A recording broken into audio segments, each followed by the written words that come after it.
નમસ્તે વિદ્યાર્થી મિત્રો, આપણે પાઠ્યપુસ્તકની અંદર પાઠ 2 વનપરી સમજી ગયા. હવે એના આધારે આપણે સ્વાધ્યાય પોથીની અંદર પાઠ 2 વનપરી પૂર્ણ કરવાનો છે. તો બધાએ વ્યવસ્થિત સારા અક્ષરે પેન્સિલની મદદથી સ્વાધ્યાય પોથીની અંદર કોઈ બી વસ્તુ પૂર્ણ કરવાની રહેશે. તો જોઈએ આપણે સ્વાધ્યાય પોથીની અંદર પાઠ 2 વનપરી. તો એમાં પેજ નંબર 15 પર તમારે સ્વાધ્યાય પોથીમાં આપેલું હશે પ્રશ્ન પાઠ નંબર 2 વનપરી. પ્રશ્ન નંબર 1 સમજાવું છું, વ્યવસ્થિત સૂચના વાંચું છું, પહેલાં સમજી લેવું. પ્રશ્ન નંબર 1, નીચેના દરેક પ્રશ્નના ઉત્તર માટે આપેલા વિકલ્પોમાંથી સાચો વિકલ્પ શોધીને તેનો ક્રમશર પ્રશ્નની સામે આપેલા બોક્સમાં લખો.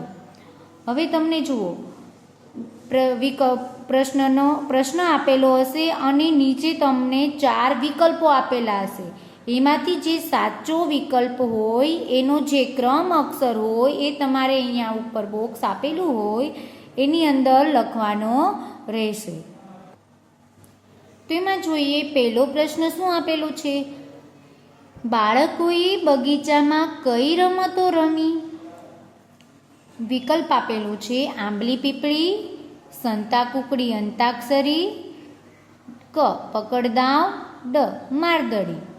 તો એમાંથી સાચો વિકલ્પ છે સંતાકુકડી અને અંતાક્ષરી. તો એનો ક્રમ અક્ષર છે બ. તો આપણે આ બોક્સમાં લખશું બ. એના પછીનો બીજો પ્રશ્ન છે, વનપરીના કહેવા મુજબ છોકરીઓ કયા છોડને અડકી? આપણે પાઠ્યપુસ્તકમાં સમજી ગયા હતા. તો વનપરી જે રીતે કહેતી હતી એ રીતે બાળકો આદેશ મુજબ પાલન કરતા હતા. તો વનપરીએ શું કહ્યું, કયા છોડને અડકવાનું કહ્યું? તો એમાં તમને 4 વિકલ્પો આપેલા છે. અ ગલગોટો અને જાસ્મીન, બ મહેંદી અને લીમડો, ક મહેંદી અને ઘાસ, ડ આંબો અને પીપળો. તો એમાંથી સાચો જવાબ છે ગલગોટો અને જાસ્મીન. તો એનો ક્રમ અક્ષર છે અ. તો આપણે બોક્સની અંદર લખશું અ. એના પછી છે ત્રીજો પ્રશ્ન કે દીદી બગીચામાં કોના પર બેઠી હતી? તો પાઠમાં સમજી ગયા એ મુજબ તમારે આમાંથી 4 વિકલ્પ આપેલા છે, એમાંથી સાચો વિકલ્પ કહેવાનો છે. વિકલ્પ આપેલા છે બાકડા પર, ફૂલ પર, ઘાસ પર, ઝાડ પર. તો સાચો જવાબ છે ઘાસ પર. દીદી કોના પર બેઠી હતી? ઘાસ પર. તો એનો ક્રમ અક્ષર છે ક. તો આપણે બોક્સમાં લખશું ક. પછી 4 નંબરનો વિકલ્પ છે, જેનું થડ ખૂબ જ મોટું હોય તેવું ઝાડ કયું છે? તો નીચે વિકલ્પો આપેલા છે લીમડો, આંબો, આસોપાલવ કે વડ. આ 4માંથી કોનું થડ ખૂબ જ મોટું હોય છે? તો એમાં સાચો જવાબ છે વડ. તો એનો ક્રમ અક્ષર છે ડ. તો બોક્સની અંદર લખશું આપણે ડ. એના પછીનો પ્રશ્ન, બગીચામાં નીચેનામાંથી કયો છોડ જોવા મળતો નથી? એટલે કે આ 4 તમને આપેલા છે છોડના નામ, એમાંથી કયો છોડ બગીચામાં જોવા નથી મળતો? જોઈએ શું વિકલ્પ આપેલા છે? ગુલાબ, ઘઉં, બારમાસી, મહેંદી. તો આ 4માંથી કયો છોડ જોવા ન મળે? તો કે ઘઉં. તો એનો ક્રમ અક્ષર આપેલો છે બ. તો બાળકો બોક્સમાં લખવાનું થશે બ. પછી છઠ્ઠો પ્રશ્ન છે, કઈ વનસ્પતિની ડાળીએ આપણે દાંતણ તરીકે ઉપયોગમાં લઈએ છીએ? એટલે કે કઈ વનસ્પતિની ડાળીને આપણે દાંતણ તરીકે ઉપયોગમાં લઈએ છીએ?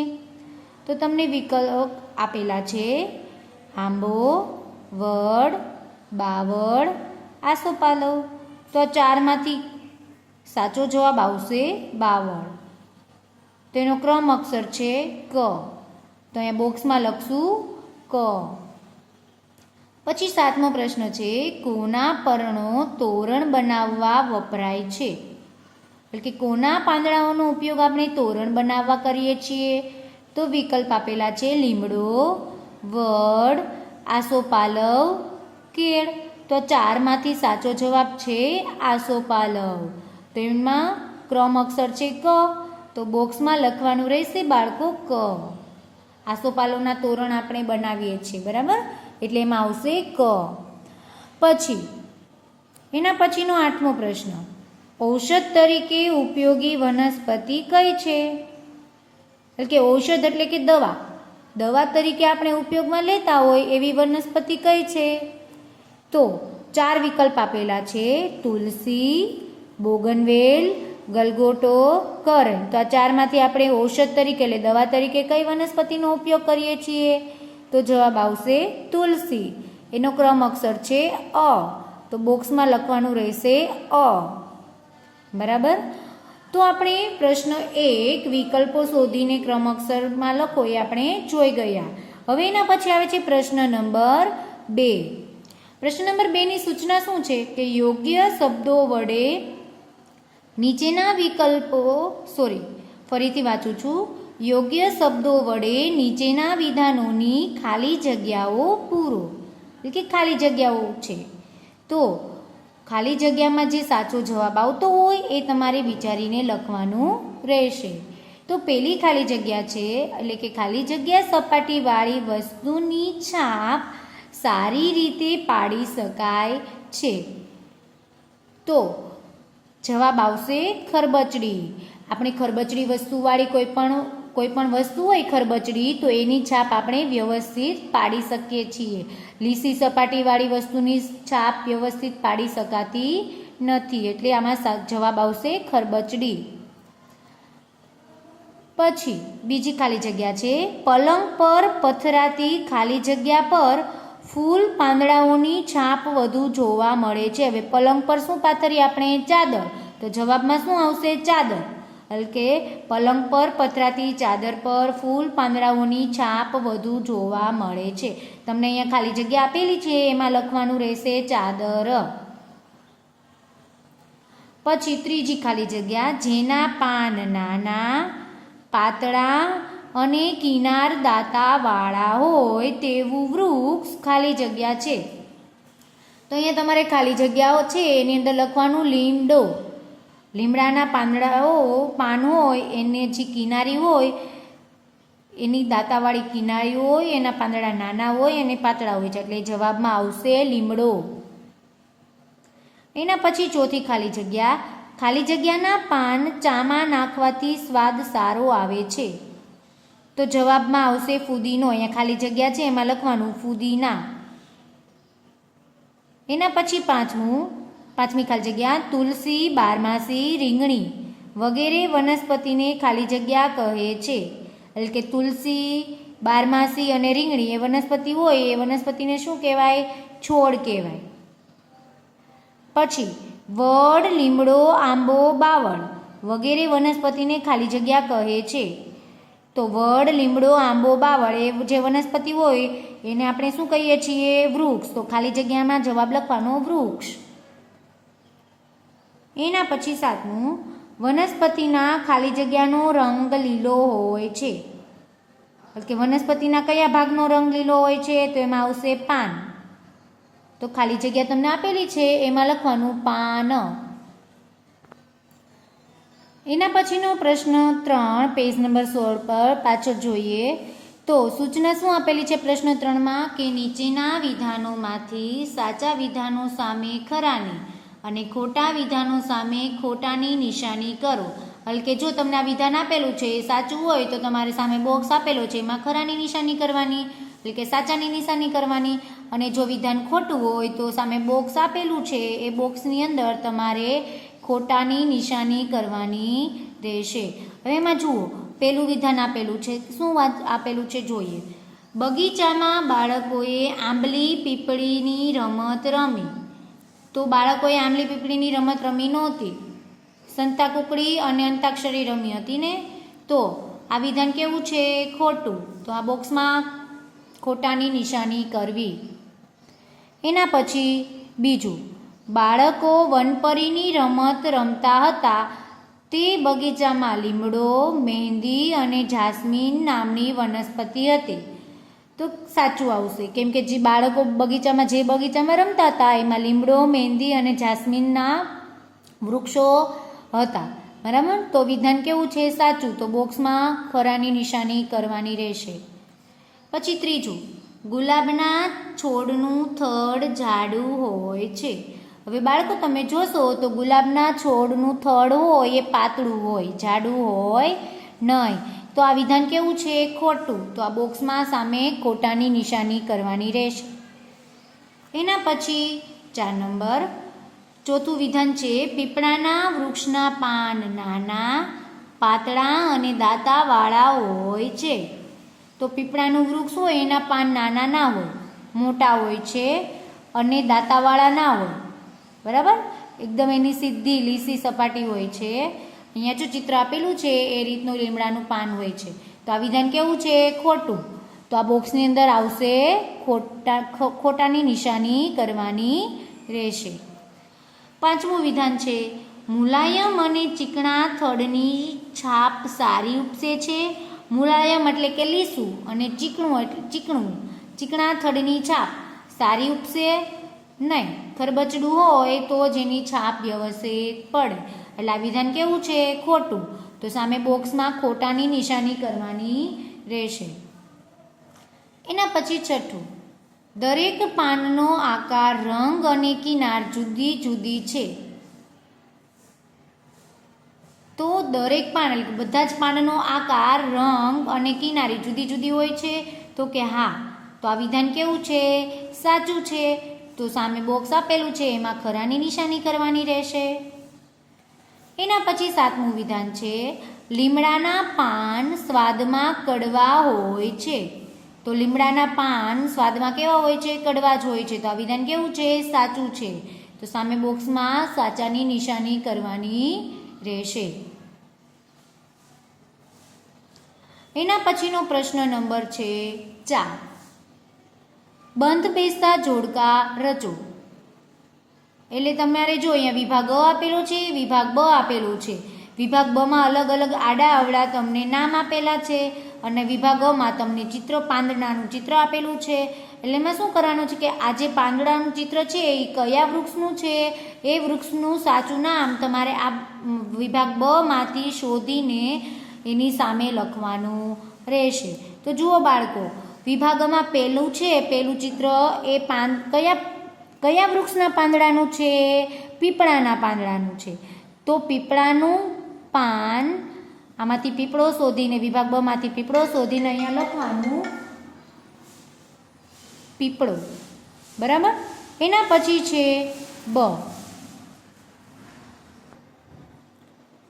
બીજું ચિત્ર આપેલું છે અહીંયા જુઓ તો એ છે લીમડાનું. તો વિભાગ બ માંથી લીમડો એવું શોધીને તમારે એની સામે લખવાનું. પછી ત્રીજું ચિત્ર જે પાનનું આપેલું છે એ ચિત્ર છે વડના પાનનું. તો વિભાગ બ માંથી વડ શોધીને તમારે એની સામે લખવાનું.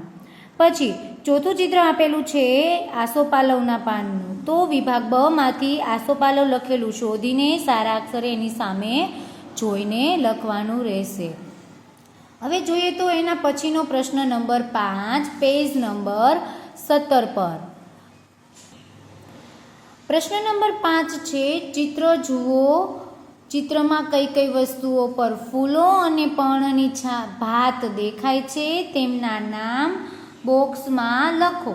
હવે જુઓ, આવું ચિત્ર, આ રીતેનું ચિત્ર તમે પાઠ્યપુસ્તકમાં જ્યારે સમજાવતી હતી ત્યારે જોઈ ગયા હતા. એટલે કે આ ચિત્રમાં જે ચિત્ર દેખાય છે એટલે કે જે ચિત્રમાં ફૂલની ભાત દેખાય છે એ અહીંયા તમારે લખવાનું રહેશે. બરાબર. તો આમાં જુઓ, પહેલું છે ફોટો ફ્રેમ. તો ફોટો ફ્રેમની અંદર ફૂલની ભાત અને પર્ણોની ભાત તમને દેખાય છે. તો પહેલા બોક્સની અંદર લખશું ફોટો ફ્રેમ. પછી અહીંયા જે પડદો છે તો પડદામાં પણ ફૂલની ભાત દેખાય છે, તમને ફૂલની ડિઝાઇન દેખાય છે એટલે બીજા બોક્સમાં લખશું પડદો. પછી અહીંયા જે પાછળ તકિયા આપેલા છે એમાં પણ ફૂલની અને પાંદની પર્ણોની ભાત દેખાય છે, તેમાં લખશું આપણે ત્રીજા બોક્સમાં તકિયા. એટલે આમાં શું કીધું કે તમને ચિત્ર દેખાય છે એમાં ફૂલો અને પર્ણોની જે ભાત ડિઝાઇન દેખાય છે એના તમારે નામ લખવાના છે. બરાબર. હવે પછી ચિત્ર અહીંયા આપેલું છે છોકરીનું. હવે છોકરી, અહીંયા વાંચતી છોકરી છે એમાં જુઓ પુસ્તકમાં અને એના કપડા પર ફૂલની અને પર્ણોની ડિઝાઇન દેખાય છે. તો ચોથા બોક્સની અંદર લખશું પુસ્તક વાંચતી છોકરી. પછી અહીંયા જો પલંગની ચાદર છે એની પર જે ભાત દોરેલી છે એ પર્ણોની ભાત દોરેલી છે. તો પાંચમા બોક્સમાં લખશું પલંગની ચાદર. પછી અહીંયા નીચે ગાલીચો દેખાય છે એમાં પણ તમને ફૂલ અને પર્ણની ભાત ડિઝાઇન દેખાય છે. તો આપણે છેલ્લા બોક્સમાં લખશું ગાલીચો. એના પછીનો પ્રશ્ન 6 છે. શું છે? ઘરની જે વસ્તુઓ પર પર્ણો અને ફૂલોની છાપ હોય તેમના નામ લખો. એટલે કે ઘરે તમારે જે કોઈ ઘરે એવી વસ્તુઓ હોય કે જેના પર પર્ણો એટલે કે પાંદડાની અને ફૂલોની ડિઝાઇન હોય, એની છાપ હોય, એની ડિઝાઇન દેખાતી હોય એવા તમારે 4 બોક્સ આપેલા છે. તો કોઈ પણ 4 વસ્તુના નામ લખવાના છે. તો પહેલા બોક્સમાં લખશું ગાલીચા, તકિયા, બારીના પડદા, પલંગની ચાદર. પછી કોઈ પણ બીજી વસ્તુ તમે લખી શકો, પરંતુ આપણે અહીંયા 4 વસ્તુઓ લખવાની છે. હવે એના પછી પ્રશ્ન નંબર 7. તમે જોયેલા કેટલાક વૃક્ષના નામ લખો. એટલે કે તમે જે જોયા હોય એ વૃક્ષના નામ તમારે નીચે જે 8 બોક્સ આપેલા છે એની અંદર લખવાના રહેશે. તો પેલું બોક્સ છે આસોપાલવ. પહેલા બોક્સમાં લખવાનું આસોપાલવ, બાવળ, વડ, પીપળો, આંબો, બોરડી, ગરમાળો, લીમડો. એના પછીનો પ્રશ્ન નંબર 8. નીચેના પ્રશ્નોના ઉત્તર 1-2 વાક્યમાં લખો. હવે પ્રશ્ન નંબર 8 છે એ પ્રશ્નોના જવાબ આપવાના છે. તો તમને પહેલો પ્રશ્ન એવો આપેલો છે, શું તમે કહી શકો દીદી કયા છોડ ઉપર બેઠા હતા? હવે જો તમારે આ પ્રશ્નોના જવાબ છે લીટીની નીચે એટલે કે લટકતા અક્ષરે પેન્સિલની મદદથી સારા અક્ષરે પૂર્ણ કરવાના રહેશે. બરાબર? તો પહેલા પ્રશ્નો છે એમાં જવાબ લખશું આપણે કે હા હું કહી શકું કે દીદી ઘાસ ઉપર બેઠા હશે. પાઠ સમજ્યા ત્યારે આપણે જોયું હતું કે દીદી બેઠા હતા બગીચામાં. તો એ કયા છોડ પર બેઠા હતા? ઘાસ પર. તો આમાં તમારે જવાબ આ રીતે લખવાનો રહેશે. એના પછી બીજું છે, તમે એવું કયું વૃક્ષ જોયું છે જેનું થડ જાડું હોય? એટલે કે તમે એવું કયું વૃક્ષ જોયું છે કે જેનું થડ જાડું છે? તો એમાં જવાબમાં લખવાનું મેં જોયેલા વૃક્ષોમાં વડના વૃક્ષનું થડ જાડું છે. એના પછીનો ત્રીજો સવાલ, તમે જોયેલા પાનના નામ લખો. એટલે કે તમે જે પાન જોયા હોય એ વૃક્ષના પાન લખવાના છે. તો લખવાનું એમાં લીમડાનું પાન, પીપળાનું પાન, અલ્પવિરામ, વડનું પાન, અલ્પવિરામ, તુલસીનું પાન. હવે એના પછી આગળ જોઈએ તો પેજ નંબર 18 પર ચોથો પ્રશ્ન છે, બગીચામાં શું શું જોવા મળે છે? તો એમાં આપણે જવાબમાં લખશું બગીચામાં વૃક્ષ, છોડ, ફૂલ, ઘાસ, વેલાઓ, રમતના સાધનો, બાકડા અને પાણીના નળ જોવા મળે છે. વચ્ચે વચ્ચે જ્યાં અલ્પવિરામ કરેલું છે ત્યાં અલ્પવિરામ કરતું જવાનું. એના પછી પાંચમો પ્રશ્ન છે, બગીચામાં દીદીની સાથે કોણ કોણ ગયું? એટલે બગીચામાં દીદીની સાથે આપણે પાઠમાં જોયું એની રીતે લખવાનું છે કે બગીચામાં દીદીની સાથે કોણ કોણ ગયું.